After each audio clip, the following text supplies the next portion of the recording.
हर हर महादेव, देवों के देव महादेव के चरणों में प्रणाम, मैया भवानी के चरणों में प्रणाम, हरेंद्र भैया नीलम दीदी के चरणों में प्रणाम। मेरे प्रणाम को स्वीकार करें। एक गांव में एक बुढ़िया रहती थी अपने बहू और बेटे के साथ। तो उसकी बहू तो बहुत मतलब पूजा पाठ करती थी, शिव चर्चा करती थी, भोले शंकर का अपना मंदिर जाती थी। लेकिन बुढ़िया थी जो ना तो पूजा पाठ करती, ना शिव चर्चा में जाती और ना ही कोई दान पुण्य करती। तो अब बहू बहुत समझाती थी बुढ़िया को कि माँ आप ऐसा कीजिए, शिव चर्चा में जुड़िए, पूजा पाठ कीजिए, लेकिन वो सुनती नहीं थी बहू का बात।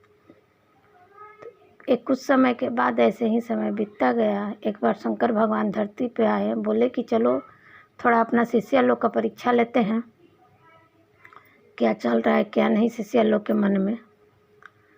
तो जब भगवान बूढ़ी माता थी उनके गांव में गए, बुढ़िया के गांव में गए बूढ़ी माता के, तो वो बोले कि बूढ़ी माता कहीं जा रही थी घर से निकल के उसी समय। तो दरवाजे के पास गए, शंकर भगवान साधु का रूप धरे थे, गरीब साधु का। बोले कि माता मुझे कुछ भिक्षा दे दो, खाने पीने को दे दो, बहुत ज़ोर से भूख लगी है। तो बूढ़ी अनसा आ गई, कहीं जा रही थी, बोली कि मैं नहीं कुछ दूंगी, आप दूसरे दरवाजे पर चल जाओ, अभी कुछ नहीं है मेरे पास देने के लिए, ऐसे बोल दी। और ऐसे बोलते बोलते वो आगे निकल गई। तो जो ब्राह्मण का रूप भगवान धरे थे उनका उसकी बहू आवाज़ सुनी और निकल के आई घर से, और बहुत ही आदर सत्कार से उनको बैठाया और भोजन कराया। भोजन करने के बाद शंकर भगवान बोले कि बच्चा कुछ मेरे से मांगो, जो मांगोगी मैं दूंगा। तो वो जो बूढ़ी माता की बहू थी, तो वो सोची कि आँखी तो खुद ही भिखारी हैं, मांगते चलें दरवाजे पे, हमको तो क्या देंगे। तो उनकी बहू बोली कि नहीं बाबा मेरे पास तो सब कुछ है, भोले शंकर का दिया हुआ, हम क्या आपसे मांगे, आपके पास तो खुद ही नहीं है, आप हमको क्या दीजिएगा। फिर भी बोले कि नहीं कुछ तो मांगो। तो बोले कि ठीक है, हमको ऐसा वर दीजिए कि हमको इस बात का एहसास हो, अगर कोई मर जाता है तो उसकी मृत्यु कैसे हुई, जैसे कि मरने के बाद वो कैसे जाता है, स्वर्ग लोक में जाता है, नरक लोक में जाता है, हमको ये देखने का मतलब वरदान दे दीजिए। तो शंकर भगवान बोले कि ठीक है वरदान तो मैं दे दूंगा, लेकिन एक बात जान लो, अगर तुम यह बात किसी को भी बताओगी तो तुम्हारा शरीर पत्थर का बन जाएगा। तो वो बोले कि ठीक है हम किसी को नहीं बताएंगे, आप हमको वरदान दे दीजिए, हम देखना चाहते हैं कि लोग जब मृत्यु लोक में जाते हैं तो कैसे जाते हैं। तो इतना सोचने के बाद ठीक बाबा बोले कि ठीक है, अपना वो मंत्र बता के चले गए कि मंत्र पढ़ोगी ना तो तुमको दिखाई देने लगेगा कि लोग कैसे मृत्यु लोक में जा रहे हैं। तो अपना चले गए। जब वो चले गए तो इसको एहसास हुआ कि ज़रूर ये कुछ महात्मा बड़े पुरुष है, तभी तो हमको ऐसा वरदान दे के गए हैं। इसको उसकी बूढ़ी माता की बहू को बाद में ये बात समझ में आया। कुछ समय के बाद रहते रहते कुछ समय के बाद जो बूढ़ी माता थी उनकी मृत्यु हो गई। जब मृत्यु हो गई तो उसकी बहू ने सोचा कि आज मैं देखती हूँ कि मेरी माँ जो मेरी सासू माँ थी कैसे मतलब मृत्यु लोक में जा रही है, कहाँ जा रही है, स्वर्ग लोक में जा रही है।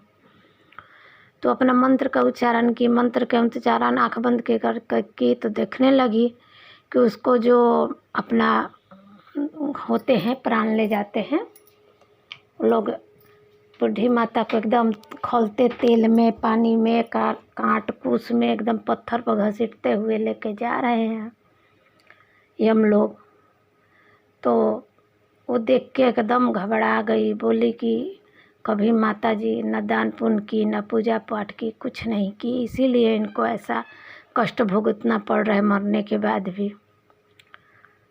ये सब देख के उसको बिल्कुल रोना नहीं आया। वो उसकी सास मर गई थी फिर भी वो रो बिल्कुल नहीं रही थी, और बाकी गांव के लोग रो रहे थे अगल बगल के रोज। ये सब देख के उसके आदमी को बहुत आश्चर्य हुआ कि मेरी माँ मरी है, मैं रो रहा हूँ, लेकिन मेरी पत्नी नहीं रो रही है, क्यों नहीं रो रही है। ऐसा सोच के वो बोला कि ठीक है, इसको हम पूछेंगे कि क्यों नहीं रो रही है, लेकिन बाद में पूछेंगे। तो कुछ समय बीत गया, काम धाम अपना क्रियाक्रम बूढ़ी माता का हो गया। तो एक दिन जैसे क्रियाक्रम ख़त्म हुआ, उसके बाद एक दिन उन्हीं के गांव का एक डोम मर गया, आदमी मर गया डोम के जात का। तो वो डोम जब मर गया तो फिर ये अपना मंत्र का उच्चारण की, देखी कि अच्छा ये तो जात का डोम है, तो इसको देखते ही कैसे जाता है। लेकिन डोम था, लेकिन वो बहुत पूजा पाठ भगवान को मानता था, करता था। तो देखी ना कि एकदम फूल से लदा हुआ सजा हुआ स्वर्ग लोक से डोली आ रहा है और उसमें वो डोम चढ़ के जा रहा है। ये देख के इसको आंसू आ गया। जब उसका आदमी ने देखा कि मेरी माँ मरी तो ये नहीं रो रही थी, एक डोम मर गया तो ये क्यों रो रही है। अब वो अपनी पत्नी से झगड़ा करने लगा, पूछने लगा कि जल्दी बताओ तुम्हारा और उस डोम का क्या संबंध था, वो डोम मर गया तो तुम रो क्यों रही हो, मेरी माँ मरी तो नहीं रोई और दूसरे के लिए रो रही हो, डोम के लिए रो रही हो। अब पत्नी कितना हूँ समझा रही हो, समझ ही नहीं रहा है। लेकिन अब क्या करे, लास्ट में बोली कि अगर आप नहीं मानिएगा तो नहीं, हम नहीं मानेंगे, जो बात है बताओ। तो बात तो मैं बता दूंगी, लेकिन मैं पत्थर का बन जाऊंगी। तो बोला कि ठीक है, फिर भी उसका आदमी था नहीं माना, बोला कि ठीक है, नहीं हमको जानना ही है क्या बात है। तो वो सब अपना बात बता दी कि एक ब्राह्मण आए थे, ऐसे ऐसे खाना वाना खिलाए हमको आदर से, तो वो हमको ऐसा आशीर्वाद दिए। तो जब हम देखे माता जी मरी तो वो कोई भी पूजा पाठ नहीं करती थी, दान पुण्य नहीं करती थी, तो उनको ऐसे ले गया लोग, हम लोग। और ये जो डोम मरा था ये पूजा पाठ करता था, तो इसके लिए फूलों का डल एकदम स्वर्ग से डोली सज के आया।